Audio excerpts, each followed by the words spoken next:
नमस्कार दोस्तों, मैं त्रिभुवन कसाना। जैसे कि हमने दोस्तों पढ़ा था पिछले वीडियो में पार्ट 2 में संविधान सभा पढ़ रहे थे। और संविधान सभा में दोस्तों अगर हम बात करते हैं तो कैबिनेट मिशन हम पढ़ चुके हैं। तो कैबिनेट मिशन मैंने एक अलग से पार्ट इसलिए बनाया ताकि आपको कैबिनेट मिशन समझ में आ जाए, क्योंकि कैबिनेट मिशन अगर आपको समझ में आ गया तो आप सारी कहानी को समझ सकते हैं। तो इसलिए मैंने दोस्तों स्पेशल पार्ट कैबिनेट मिशन का बनाया। लेकिन अगर हम बात करते हैं कि संविधान सभा का जो अगला पार्ट हम पार्ट 3 लेके आए हैं, और इस संविधान सभा में हम जिक्र करेंगे कि भाई कौन कौन से कैसे चुनाव हुए, कांग्रेस को कितने मिले।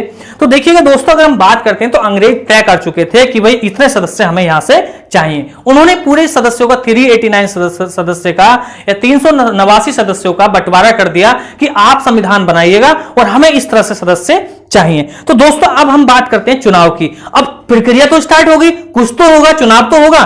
तो देखिएगा दोस्तों, कैबिनेट मिशन के द्वारा ही चुनाव हुआ 6 जुलाई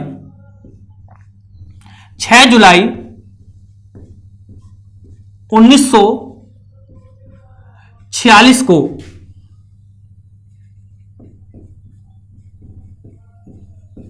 संविधान सभा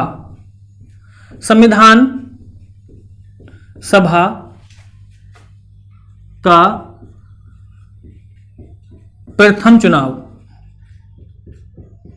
अगर हम बात करते हैं कि 6 जुलाई 1946 ईस्वी को क्या होता है, संविधान सभा ने कह सकते हैं जो संविधान सभा का प्रथम चुनाव कह लें, या कह सकते हैं कि भारत में प्रथम चुनाव अगर कोई था तो वो था 6 जुलाई 1946 को। और ये चुनाव कराया किसने था, किस मिशन ने कराया था? तो वही कैबिनेट मिशन ने कराया था। तो दोस्तों अगर हम बात करते हैं कि इसमें कौन कौन सी पार्टियों ने भाग लिया था, कांग्रेस को कितने वोट मिलते हैं, मुस्लिम लीग को कितने मिलते हैं, तो दोस्तों मैं सबसे पहले आपको यही चीज बताना चाहता हूं कि जो संविधान चल रहा था हमारे देश का, जो संविधान सभा के बारे में बातें चल रही थी, ये पूरे भारत में चर्चा नहीं थी। इसे संविधान सभा को पूरा भारत नहीं जानता था। जो अंग्रेज थे, अंग्रेजों ने उन लोगों तक पहुंचाए जो पार्टियां हुआ करती थी। लेकिन कुछ पार्टियां दोस्तों ऐसी थीं जिन्होंने कि इस चुनाव में भाग नहीं लिया था।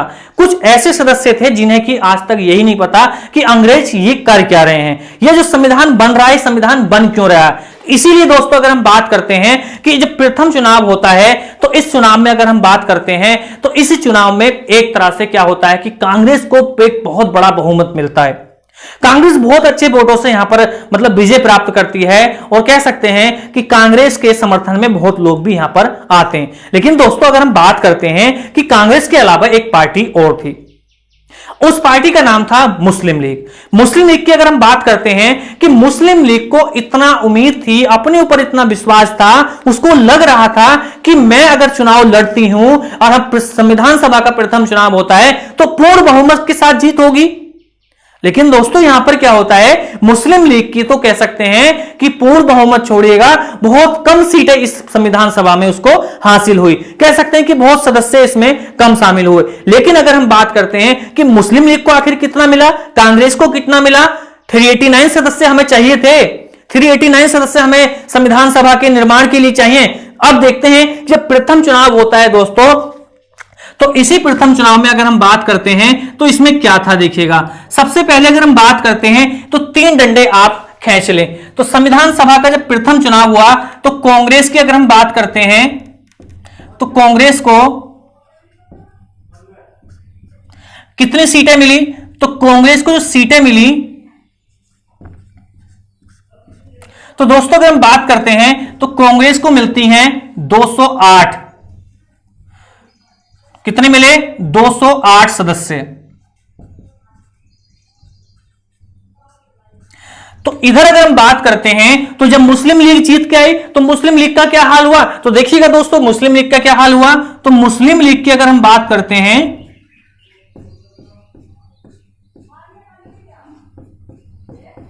तो मुस्लिम लीग को जो वोट मिलते हैं वो कितने मिलते हैं, जल्दी बताओ। तो वो वोट मिलते हैं दोस्तों, अगर हम बात करते हैं वो मात्र 73 वोट मिलते हैं। कह सकते हैं कि मुस्लिम लीग की इतनी बेइज्जती होती है कि मुस्लिम लीग बहुत ज्यादा परेशान हो जाती है, शोक में डूब जाती है कि कांग्रेस 208 लेके आई है प्रथम चुनाव में और मुस्लिम लीग मात्र कितना लेके आई है, 73 वोट लेके आई है। अगर हम बात करते हैं कि अन्य सदस्य कितने थे इसमें, तो अन्य सदस्यों की अगर हम बात करते हैं दोस्तों, तो इसमें कुछ अन्य सदस्य भी थे। ये कैसे सदस्य थे, ये ऐसे सदस्य थे जो कि कांग्रेस के नीचे लड़े थे, एक निर्दलीय लड़े थे, और जो कि बाद में किसको समर्थन कर दिया था, कांग्रेस को कर दिया था। तो उन सदस्यों की अगर हम बात करते हैं दोस्तों, तो वो मात्र कितने सदस्य थे, उनकी सदस्यों की संख्या थी 15 सदस्य किसके होते हैं, अन्य होते हैं, जो कि निर्दलीय होते हैं, और कुछ ऐसे थे जो कांग्रेस के झंडे के नीचे लड़े थे, कांग्रेस का झंडा लगा के लड़े थे।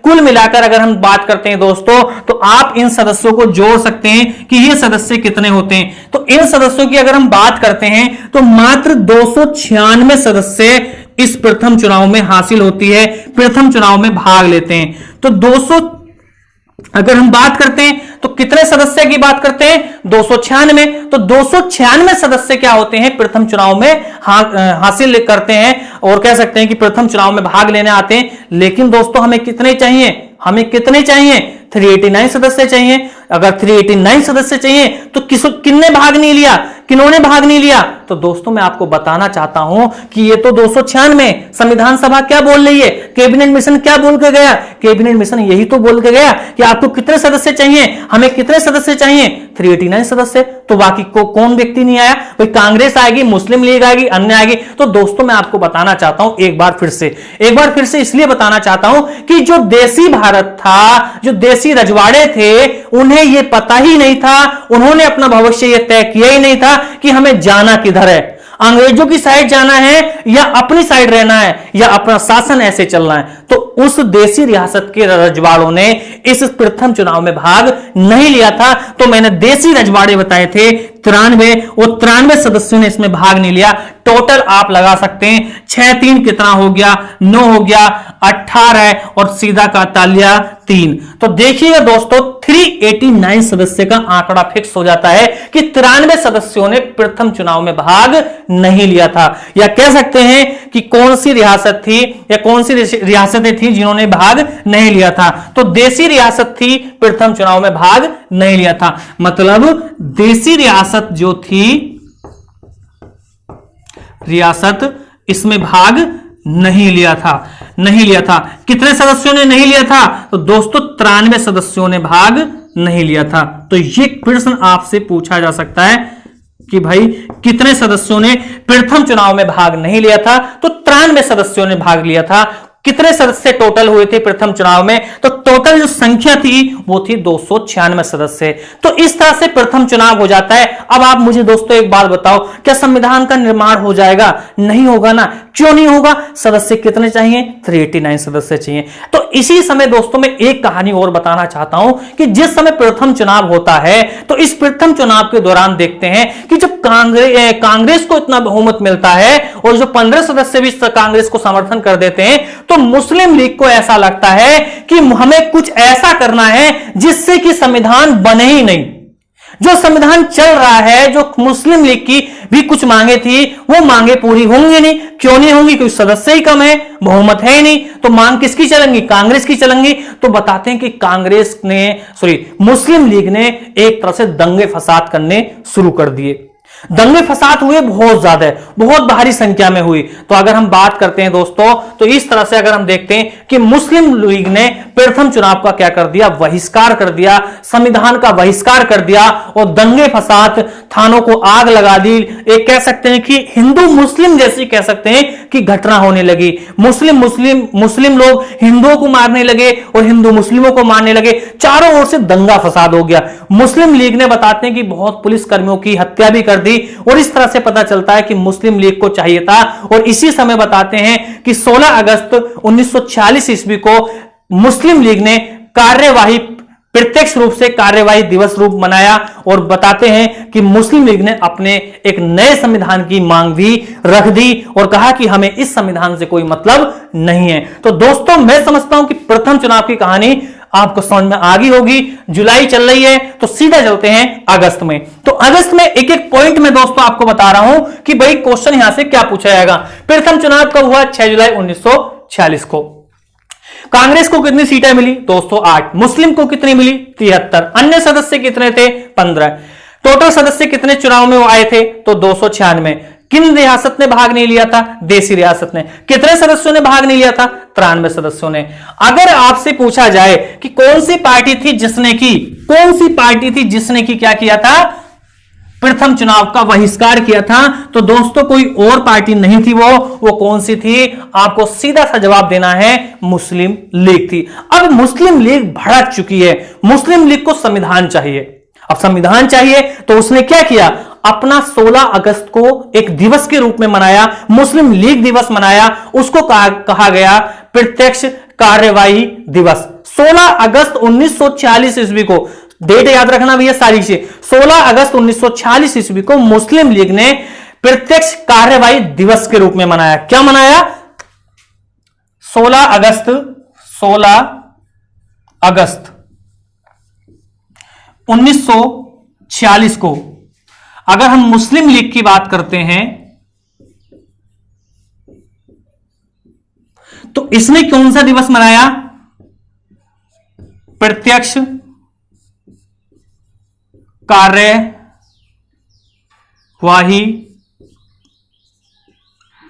दिवस। तो दोस्तों याद रखना है कि किस पार्टी ने प्रत्यक्ष कार्यवाही दिवस मनाया था प्रथम चुनाव के दौरान, तो आपको बताना है मुस्लिम लीग ने प्रत्यक्ष कार्यवाही दिवस के रूप में मनाया था। दोस्तों जो संविधान चल रहा था, जो संविधान की मांगे चल रही थी, वो सब खराब हो जाती हैं, सब दंगे फसाद होने लगते हैं हिंदुस्तान में, और अंग्रेज अपने आराम से बैठे हैं कि लड़ो, और हम तो चाहते हैं कि ऐसा ही हो। तो अंग्रेज तो चाहते ही थे कि इनका संविधान ना बने, अब आपस में लड़ने लगे, कोई अपनी मांगे करने लगा। तो बताते हैं कि कांग्रेस इस चुनाव में भाग ले रही थी, तो कुछ शांति व्यवस्था बनाने के लिए, कुछ कह सकते हैं कि पंडित जवाहरलाल नेहरू ने बड़ा ही दिमाग लगाया, और एक उनके मित्र थे लॉर्ड वेमन। इन दोनों ने, अगर हम बात करते हैं कि एक पार्टी का गठन किया, ताकि कह सकते हैं कि भाई मुस्लिम लीग तो क्या हो चुकी है, बहिष्कार कर रही संविधान का, कांग्रेस उसमें शामिल हो चुकी है, तो कुछ तो नया करना पड़ेगा। कुछ करने के लिए क्या हुआ, पंडित जवाहरलाल नेहरू ने, कह सकते हैं लॉर्ड वेमन की सहायता से 25 सितंबर 1946 ईस्वी को एक अंतरिम सरकार का गठन किया।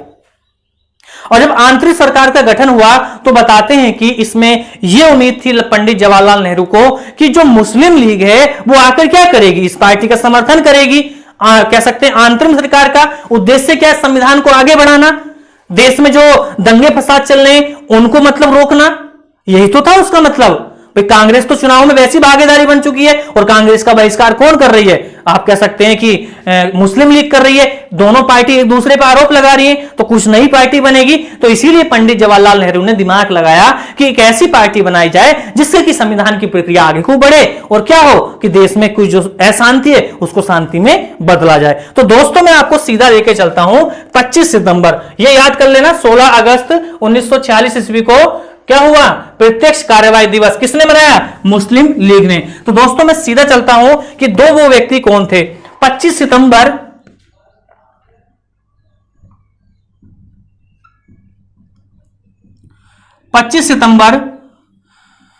1946 को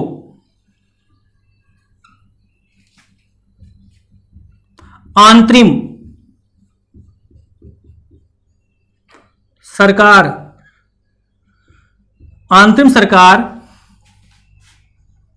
का गठन हुआ।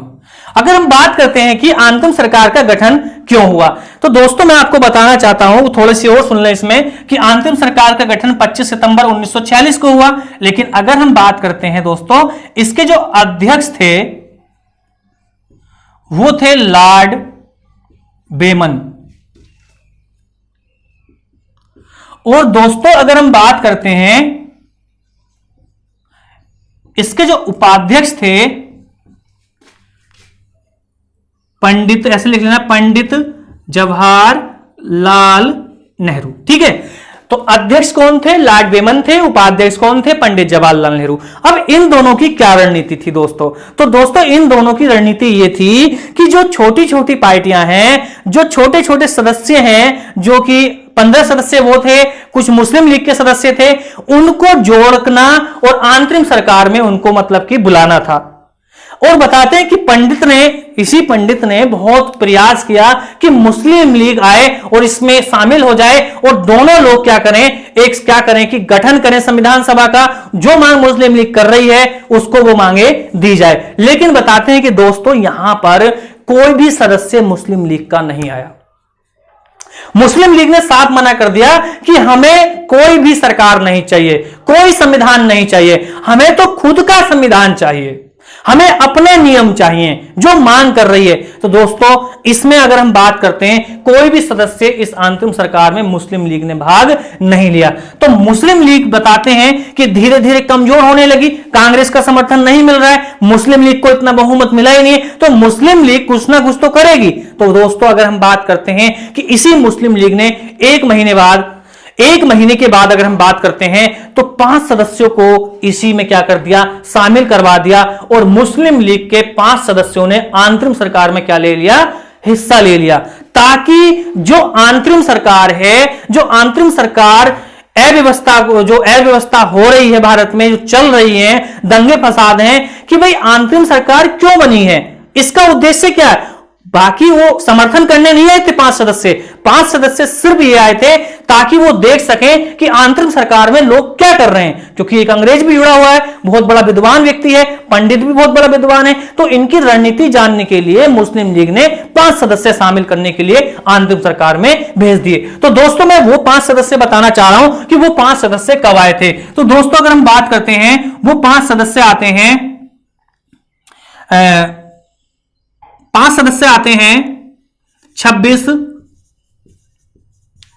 अक्टूबर 1946 को, ऐसे लिख लेना, 5 सदस्य मुस्लिम लीग के शामिल हो गए। किसमें हो गए भैया, अंतरिम सरकार में मुस्लिम लीग के 5 सदस्यों ने भाग ले लिया। तो यह पूछा जा सकता है कि मुस्लिम लीग के कितने सदस्यों ने अंतरिम सरकार में भाग लिया था, तो 5 सदस्यों ने भाग लिया था।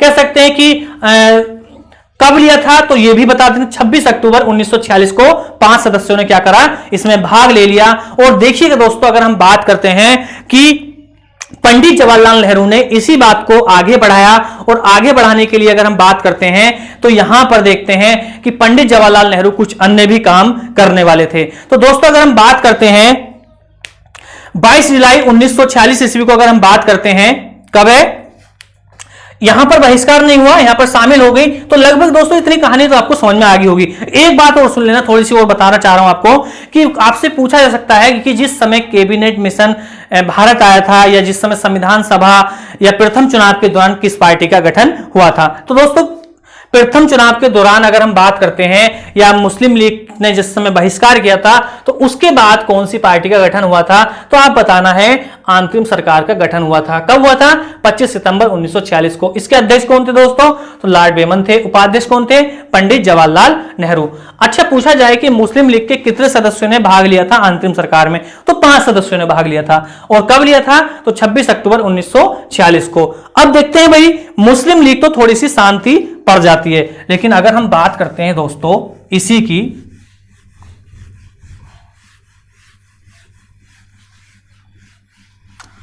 और क्या बात है, 26 अक्टूबर को 1946 को दोस्तों जब 5 सदस्यों ने भाग ले लिया, तो देखिएगा अगर हम बात करते हैं भाई, यहां तक की देखें तो यहां तक की कंडीशन क्या बन गई है कि मुस्लिम लीग ने भी क्या किया भाई, जो बहिष्कार कर रही थी, कहीं ना कहीं मुस्लिम लीग क्या हो गई है, अब शांति हो चुकी है, मुस्लिम लीग अंतिम सरकार में आ चुकी है। तो इसीलिए दोस्तों अगर हम बात करते हैं तो मुस्लिम लीग के 5 सदस्यों के साथ लेते ही उसका बहिष्कार भी बंद होने लगा धीरे धीरे। तो क्या हुआ कि मुस्लिम लीग अब देखना चाहती है कि अब ऐसा कौन सा काम होगा ताकि उसको आगे की प्रक्रिया उसको पता हो।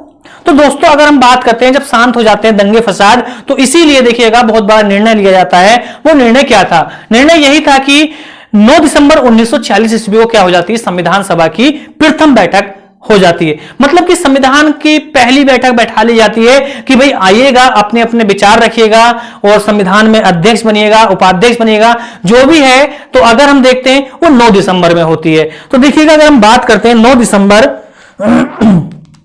दिसंबर अगर हम बात करते हैं दोस्तों 9 दिसंबर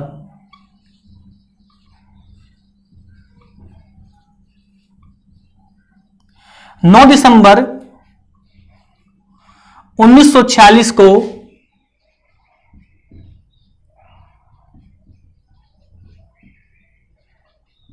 संविधान सभा की प्रथम बैठक हुई। दोस्तों संविधान सभा की प्रथम बैठक अब इसीलिए हो चुकी है क्योंकि सब कुछ शांत हो चुका है, और अब क्या कर दी जाए, संविधान सभा की प्रथम बैठक बुला ली जाए।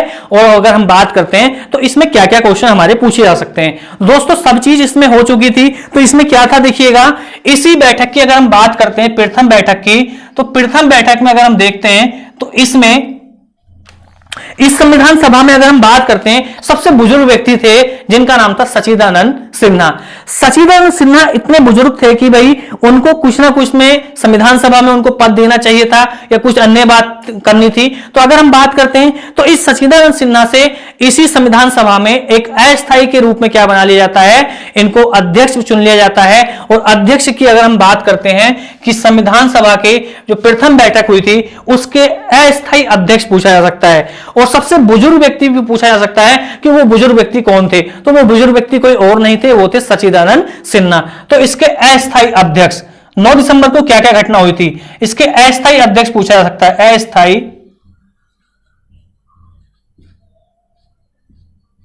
अस्थायी अध्यक्ष। तो अस्थायी अध्यक्ष जो थे वो कौन थे,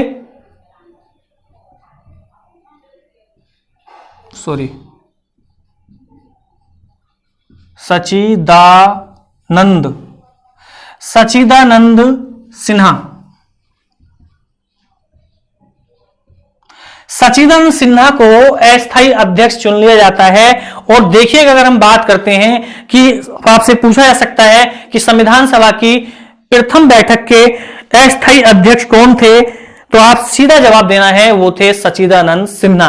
संविधान सभा के सबसे अधिक बुजुर्ग व्यक्ति कौन थे, तो बुजुर्ग व्यक्ति भी अगर पूछा जाए कि सबसे वृद्ध व्यक्ति कौन थे, तो यहां पे देखिएगा 2 शब्द यहां पर लिखा जाएगा, वृद्ध। वृद्ध व्यक्ति संविधान सभा के अगर कोई थे तो वो कौन थे, सच्चिदानंद सिन्हा। अगर पूछा जाए कि संविधान सभा के अध्यक्ष कौन थे, अगर पूछा जाए कि देखिएगा ऐसा क्वेश्चन भी पूछा गया है कई बार, संविधान सभा के अध्यक्ष, अगर दोस्तों इस तरह का अगर शब्द कहीं देखने को मिलता है, अगर आपसे पूछा जाए कि संविधान सभा के अध्यक्ष कौन थे, तो दोस्तों कोई और नहीं थे, कंफ्यूज नहीं होना, सीधा बताना है वो है सच्चिदानंद सिन्हा। अस्थायी अध्यक्ष पूछा जाए सच्चिदानंद सिन्हा, क्योंकि अध्यक्ष के रूप में या अस्थायी के रूप में कुछ समय के लिए जो काम किया था वो सच्चिदानंद सिन्हा ने ही किया था। तो आपको सीधा बताना है सच्चिदानंद सिन्हा। दोस्तों याद रखना है बहुत अच्छे से, मैं आपको कोशिश कर रहा हूं कि अध्यक्ष कौन थे, सच्चिदानंद सिन्हा, सच्चिदानंद सिन्हा। तो दोस्तों अगर हम बात करते हैं सच्चिदानंद सिन्हा जो थे ये अध्यक्ष के रूप में भी काम किया था इन्होंने संविधान सभा के। अगर इस तरह से अस्थायी पूछे और क्या पूछे, अध्यक्ष पूछे, तो सीधा क्या बताना है, तो आपको बताना है अस्थायी अध्यक्ष या अध्यक्ष सच्चिदानंद सिन्हा थे। इसकी संविधान सभा की दूसरी बैठक की अगर हम बात करते हैं दोस्तों, तो इसके जो उपाध्यक्ष थे, अगर पूछा जाए उपाध्यक्ष, बताओ भाई कितने लोग जानते हैं उपाध्यक्ष। उपाध्यक्ष की अगर हम बात करते हैं तो आपको जवाब देना है, हमने तो आज तक पढ़ रखा है कि सच्चिदानंद सिन्हा अध्यक्ष थे। अब आपसे हमने ये पूछा है कि संविधान सभा की जो प्रथम बैठक हुई है उसके उपाध्यक्ष किसको बनाया गया था। बहुत ही कम किताबों में मिलेगा और मैं समझता हूं कि आपको बीबीआर पे सब कुछ मिल जाएगा। तो देखिए मैं उपाध्यक्ष की अगर बात करता हूं तो वो डॉक्टर राजेंद्र प्रसाद थे। कौन थे, डॉक्टर राजेंद्र प्रसाद। प्रसाद बहुत खाते थे ये। तो भैया डॉक्टर राजेंद्र प्रसाद की अगर हम बात करते हैं तो ये कौन थे? संविधान सभा के उपाध्यक्ष के रूप में संविधान सभा की जो प्रथम बैठक हुई थी उसके उपाध्यक्ष चुना गया था। अगर दोस्तों अगर हम बात करते हैं इसी संविधान सभा की, तो ये संविधान सभा का जो बात आई थी कि भाई सचिदानंद सिन्हा को अध्यक्ष बनाया जाए या उपाध्यक्ष अस्थायी अध्यक्ष बनाया जाए, तो ये बात किसके दिमाग में आई थी? किसने कहा था कि भाई इनको अस्थायी के रूप में बनाया जाए? बुजुर्ग व्यक्ति थे ये, इस आधार पर उन्होंने किसी ने नियम बताया था। तो वो जो अवधारणा दी थी, कह सकते हैं कि जो प्रस्ताव रखा था किसके लिए? सचिदानंद सिन्हा के लिए। तो वो व्यक्ति कौन थे? तो ये भी देखिएगा दोस्तों, आपको यहां तक छोड़ देंगे, पढ़ा के आपको यहां तक छोड़ देंगे, लेकिन दोस्तों मैं आपको आज बहुत ही विस्तार पूर्वक बताना चाह रहा हूं कि संविधान सभा की दूसरी बैठक बाकी में क्या हुआ था। आपसे पूछा जा सकते हैं बहुत प्रश्न। तो देखिएगा इसका जो प्रस्ताव रखा था, इन्हीं सचिदानंद सिन्हा का जो प्रस्ताव रखा था, तो प्रस्ताव जो रखा था वो व्यक्ति थे जे.बी. कृपलानी।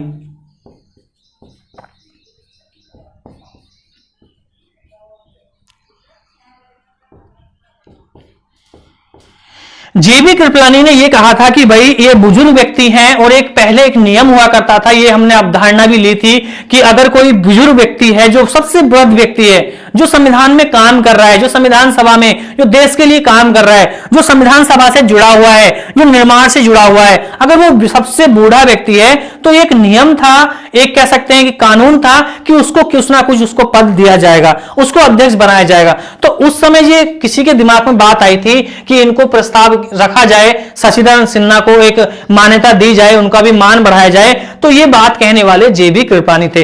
इन्होंने ये तो प्रस्ताव रख दिया, लेकिन दोस्तों ये पारित किसने कराया? ये पारित किसने कराया? तो पारित अगर पूछा जाए कि अगर पारित पूछा जाए कि पारित किसने कराया था, तो पारित कराया था किसने? सरदार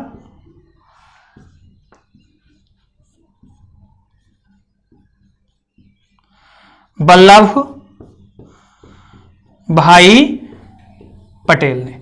ठीक है, तो ये दोस्तों आपसे पूछा जा सकता है कि भाई संविधान सभा की जो प्रथम बैठक हुई थी, तो वो जो प्रस्ताव रखा था वो किसने रखा था सचिदानंद सिन्हा के लिए? तो सचिदानंद सिन्हा के लिए जे.बी. कृपलानी ने। उस प्रस्ताव को पारित किसने करा था या आगे किसने बढ़ाया था? सरदार वल्लभ भाई पटेल ने। और अगर हम बात करते हैं दोस्तों इसी संविधान सभा से, तो जब ये संविधान सभा का निर्माण चल रहा था तो वो किस टाइम चल रहा था, समय क्या था इसका, वो समय क्या था? तो मैं आपको बताना चाहता हूं कि जो संविधान सभा का जो समय था, जिस समय ये बातें चल रही थी, ये अध्यक्ष चुने जा रहे थे, तो वो याद रखना है, पूछा नहीं जाता आपसे और ना ही कभी पूछा गया दोस्तों, लेकिन किताबों में लिखा हुआ तो मैं आपको बता रहा हूं। 11:45 पर ये सभा चल रही थी। 11:45 पर ये क्या थी? ये सभा चल रही थी। अगर पूछा जाए कि ये सभा जो चल रही थी वो किस राज्य में चल रही थी, तो दोस्तों अगर राज्य पूछा जाए तो दिल्ली। कहां चल रही थी? दिल्ली में चल रही थी। अगर पूछा जाए कि भाई और क्या क्वेश्चन संविधान सभा की प्रथम बैठक से हो सकता है, दोस्तों मैं आपको बहुत ही डिटेल से कोशिश कर रहा हूं आपको कि आप यार किताब ना उठाओ, किताब उठाओ तो सिर्फ ये देखो कि सर ने पढ़ाया क्या है। बाकी में अगर आपको अच्छा लेवल पढ़ना है तो भाई समय तो देना होगा। आप बोलोगे सर बहुत लंबा हो जाएगा, भाई लंबे हो जाएगा मैं मानता हूं, लेकिन यार पढ़ भी तुम बढ़िया से रहें। एक बार पढ़ना है बात खत्म, हमें बार बार किताबों को देखना ही नहीं है। ऐसा थोड़ी ना संविधान सभा ही पढ़े जाएंगे, संविधान सभा ही पढ़े जाएंगे। 2 साल गुजर गए, 1 साल यार पढ़ के देख लो BVR पे, आपको खुद लग जाएगा। अगर 10 YouTube चैनल भी देखोगे ना तो भी यार ये चीजें नहीं मिलेंगी। बहुत कम किताबों में बहुत कम यूट्यूबर जो टीचर हैं वो आपको पढ़ाएंगे, लेकिन आपको मैं बहुत ही अच्छे से कोशिश कर रहा हूं। लेकिन दोस्तों आप हमारे चैनल को सब्सक्राइब जरूर करते रहें, ठीक है भैया। तो देखिएगा अगर हम बात करते हैं कि दिल्ली में हुई थी, लेकिन अगर पूछा जाए दोस्तों कि ये जो संविधान सभा के अस्थायी अध्यक्ष चुने गए थे कि भाई एक कह सकते हैं कि एक वृद्ध व्यक्ति आयु का मतलब संविधान सभा का अध्यक्ष बनेगा, अस्थायी के रूप में चुना जाएगा, कि ये कहां से ली थी अवधारणा। कह सकते हैं कि जो वरिष्ठता के आधार पर सचिदानंद सिन्हा का चुनाव हुआ था वो अवधारणा हमने कहां से ली थी। तो अगर पूछा जाए कि किस आधार पर, देखिएगा दोस्तों कि सचिदानंद सिन्हा का जो संविधान सभा के अस्थायी रूप में चुने गए थे तो ये किस आधार पर चुने गए थे। तो दोस्तों इस तरह से अगर पूछा जाए कि किस आधार पर इनका क्या हुआ था, चुने गए थे या चुना गया था सच्चिदानंद सिन्हा, तो वरिष्ठता के आधार पर, किस पे?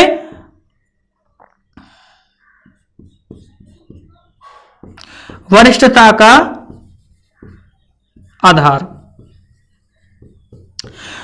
एक वरिष्ठता का आधार था, ये एक नियम था कि जो वरिष्ठ व्यक्ति होगा उसको संविधान सभा का सदस्य कह सकते हैं, उसको अध्यक्ष चुन लिया जाएगा।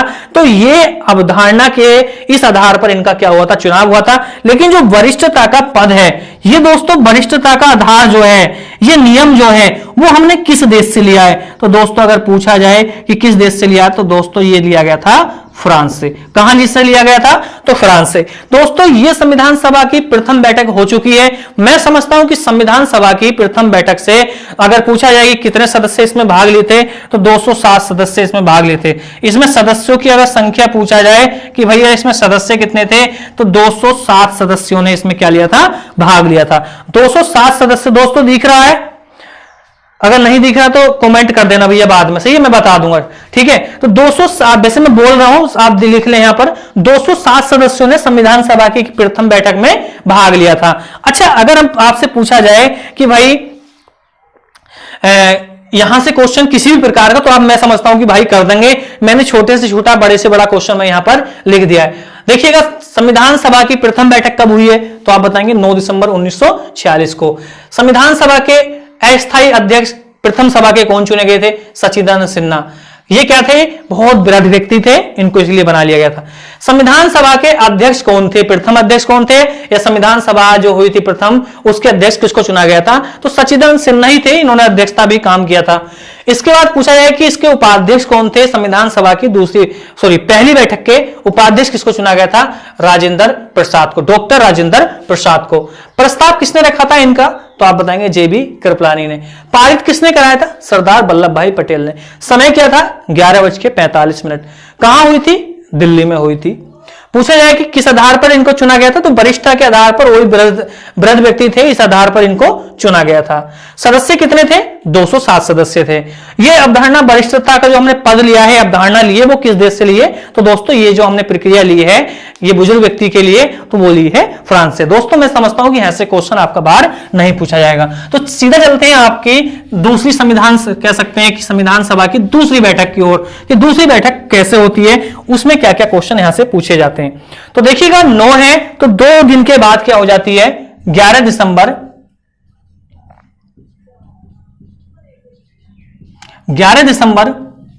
1946 को संविधान सभा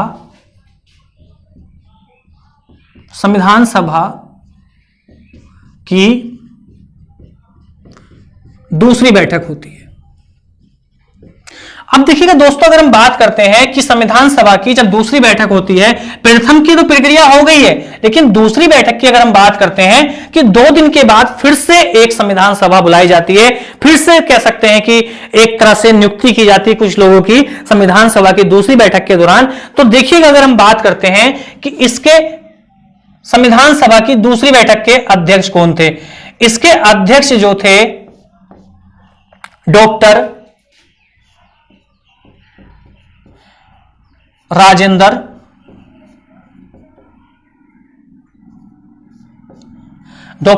प्रसाद को क्या बनाया गया था? एक कह सकते हैं अध्यक्ष बनाया गया था, या एक शब्द यहां पर यह लग जाए, कभी कभी पूछ लेता कि स्थायी अध्यक्ष।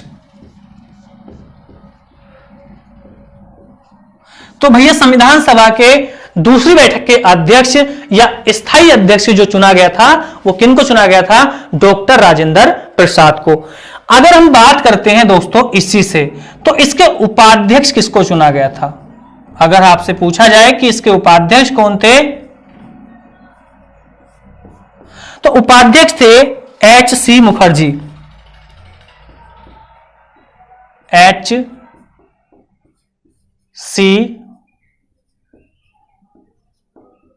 मुखर्जी। संविधान सभा के अध्यक्ष कौन थे? डॉक्टर राजेंद्र प्रसाद थे। और कह सकते हैं कि इसके उपाध्यक्ष कौन थे? H.C. मुखर्जी। अगर पूछा जाए तो देखिएगा इसी दिन अगर हम बात करते हैं तो जब संविधान सभा की दूसरी बैठक हो रही थी तो इसमें बहुत बातें हुई थी। तो इसी में अगर देखते हैं तो इसमें एक सचिव भी बनाया गया था, संविधान सभा का सचिव बनाए गए थे के एम मुंशी। संविधान सभा की दूसरी बैठक के सचिव जो अगर अब पूछा जाए कि इसके सचिव कौन थे तो सचिव थे के एम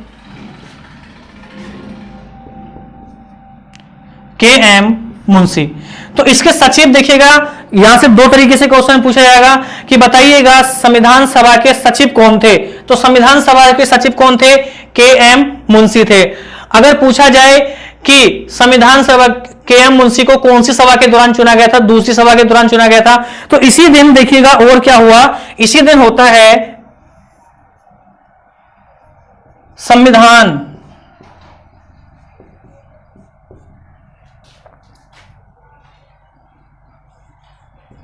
के सलाहकार बनाए जाते हैं। सलाहकार किसको बनाया गया था,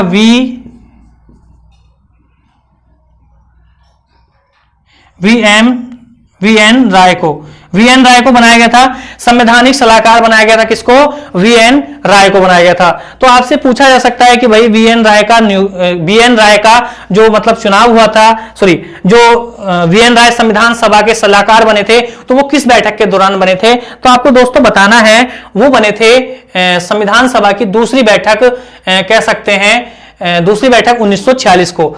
अगर डॉक्टर राजेंद्र प्रसाद का पूछा जाए कि इनका निर्वाचन कहां से हुआ था तो इनका निर्वाचन जो हुआ था, निर्वाचन हुआ था कहां से, बिहार से। तो याद रखना ये भी क्वेश्चन पूछा गया कई बार कि संविधान सभा के जो स्थायी अध्यक्ष चुने गए थे तो उनका निर्वाचन कहां से हुआ था। तो दोस्तों इनका जो निर्वाचन हुआ था वो बिहार से हुआ था। तो 3-4 लाइनें हैं आपको यहां से पूछी जा सकती हैं कि बताइएगा इसके अध्यक्ष कौन थे, डॉक्टर राजेंद्र प्रसाद हैं, कहां से इनका निर्वाचन हुआ था, बिहार से हुआ था। संविधान सभा के कह सकते हैं कि अध्यक्ष कौन थे तो आप बताएंगे एच.सी. मुखर्जी थे। सचिव कौन थे, के एम मुंशी थे। अगर पूछा जाए कि संविधान सभा के सलाहकार वी एन राय को कब चुना गया था तो 11 दिसंबर 1946 को इस दिन क्या हुआ था, इनकी क्या हो गई थी भैया, नियुक्ति हो गई थी। तो संविधान सभा की दूसरी बैठक हो चुकी है। अब देखते हैं दोस्तों आगे, 2 बढ़ा दो 13 हो जाएगा। 13 दिसंबर 1946 ईस्वी को क्या होता है, देखिएगा घटना 13 दिसंबर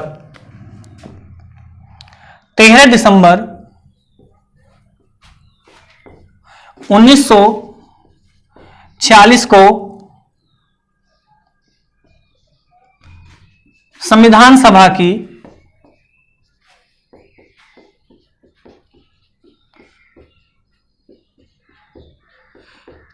तीसरी बैठक होती है।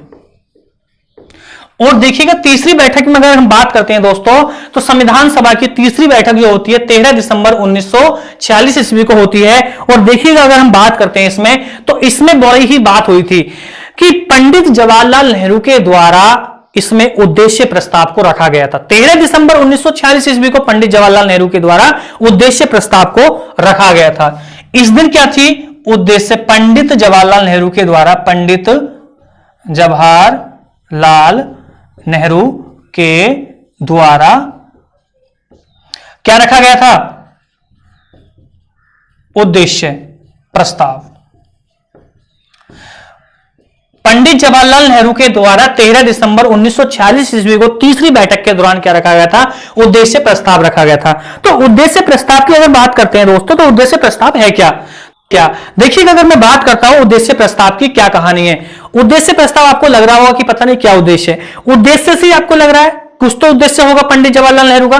तो पंडित जवाहरलाल नेहरू का यह था कि भाई जो आप संविधान सभा बना रहे हैं, संविधान सभा का निर्माण कर रहे हैं, संविधान बना रहे हैं, उसका उद्देश्य क्या है, उसका प्रारूप क्या है, उसमें नियम कायदे क्या हैं।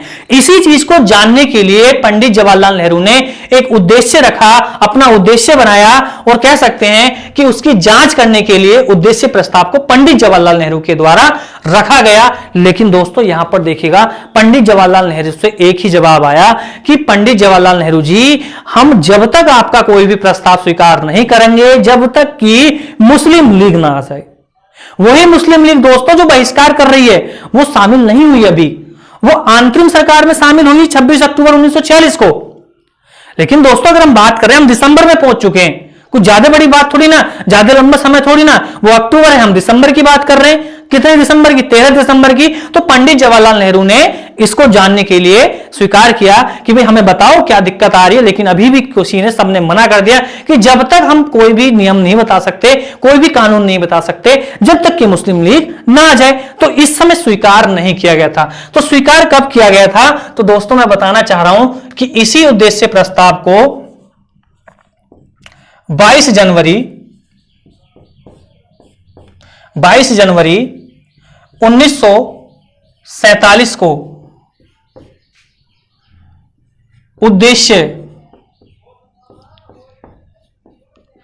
उद्देश्य प्रस्ताव को स्वीकार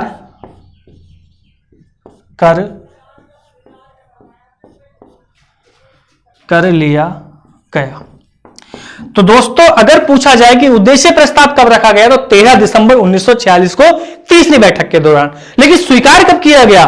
तो एक साल के बाद स्वीकार किया। भाई दिसंबर में बात चल रही, सॉरी एक महीने बाद बात चल रही है। तो 22 जनवरी 1947 ईस्वी को क्या होता है, इसी पंडित जवाहरलाल नेहरू के द्वारा जो उद्देश्य प्रस्ताव रखा गया था उसको संविधान सभा ने स्वीकार कर लिया कि ठीक है आपको हम बता सकते हैं। लेकिन दोस्तों अभी भी मुस्लिम लीग नहीं आई थी, क्योंकि पंडित जवाहरलाल नेहरू ये चीज जानना चाहते थे। इसी उद्देश्य प्रस्ताव को अगर हम दोस्तों और बात देखें, उद्देश्य प्रस्ताव को, इसी उद्देश्य प्रस्ताव को हम आगे चल के प्रस्तावना के रूप में भी पढ़ते हैं। तो आपसे क्वेश्चन क्या पूछा जाएगा कि पंडित जवाहरलाल नेहरू के द्वारा कौन से प्रस्ताव को प्रस्ताव की अवधारणा भी कहा जाता है, या प्रस्तावना को देखा जा सकता है किस प्रस्ताव को? तो कोई और प्रस्ताव नहीं था, वो उद्देश्य प्रस्ताव। तो कह सकते हैं कि इसी प्रस्ताव को प्रस्तावना भी कहा जाता है, संविधान की प्रस्तावना। संविधान की प्रस्तावना। तो देखिएगा आपसे पूछा जा सकता है कि किसको कहा जाता है संविधान की प्रस्तावना, तो आप बताएंगे पंडित जवाहरलाल नेहरू के द्वारा उद्देश्य प्रस्ताव को स्वीकार कब किया गया? 22 जनवरी 1947 को। आगे चलते हैं दोस्तों, कुछ बातें और देख लेते हैं थोड़ी सी, फिर नेक्स्ट पार्ट में बात करेंगे। देखिए अब देखते हैं भाई इसी दिन क्या होता है कि जब जुलाई को हो जाता है, तो उस समय बाद देखिए जब प्रस्ताव को स्वीकार कर लिया गया, तो देखते हैं सन 1947 में, देखिए कुछ समय बाद 22 जुलाई 1947 ईस्वी को भारतीय झंडे को संविधान सभा के द्वारा स्वीकार कर लिया गया।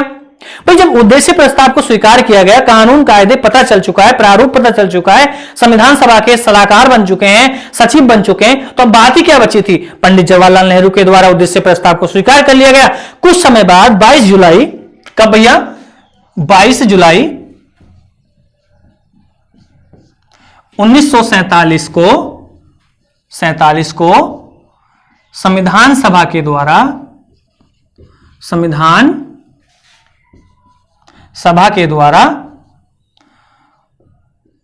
भारतीय तिरंगे को स्वीकार कर लिया गया।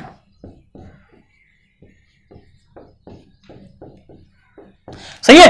तो भारतीय तिरंगे को स्वीकार कब किया गया था संविधान सभा के द्वारा? तो आप बताना 22 जुलाई 1947 को संविधान सभा के द्वारा भारतीय तिरंगे को क्या है, मान्यता दी गई, स्वीकार किया गया। तो देखिएगा आपसे पूछा जा सकता है कि भारतीय तिरंगे को कब स्वीकार किया गया? तो 22 जुलाई 1947 को। इसी भारतीय तिरंगे की अगर हम बात करते हैं दोस्तों, तो इसी तिरंगे का निर्माण आपसे पूछा जा सकता है कि जो इसका निर्माण हुआ था वो किस राज्य में हुआ था? तो राज्य में अगर पूछा जाए तो आप बताएंगे राज्य है राजस्थान। तो आपसे पूछा जाएगा कि भारतीय तिरंगा जो मतलब जो इसका झंडा बना है, जो इसका निर्माण हुआ है, वो किस राज्य में? भाई कहीं तो हुआ होगा इसका, जो उसका मतलब एक बनाया गया है तिरंगे के रूप में किसी तरह से, तो उसका निर्माण तो कहीं हुआ होगा। तो उसका निर्माण हुआ किस राज्य में? राजस्थान के। राजस्थान का कौन सा जिला है? तो जिला बना देना दौसा। तो आपसे पूछा जाएगा कि राजस्थान का किस जिले में हुआ है? तो दौसा। अगर गांव भी पूछा जाए कि किस गांव में हुआ था, तो दोस्तों अगर मैं गांव की बात करता हूं तो ओलादू गांव था, ओलादू।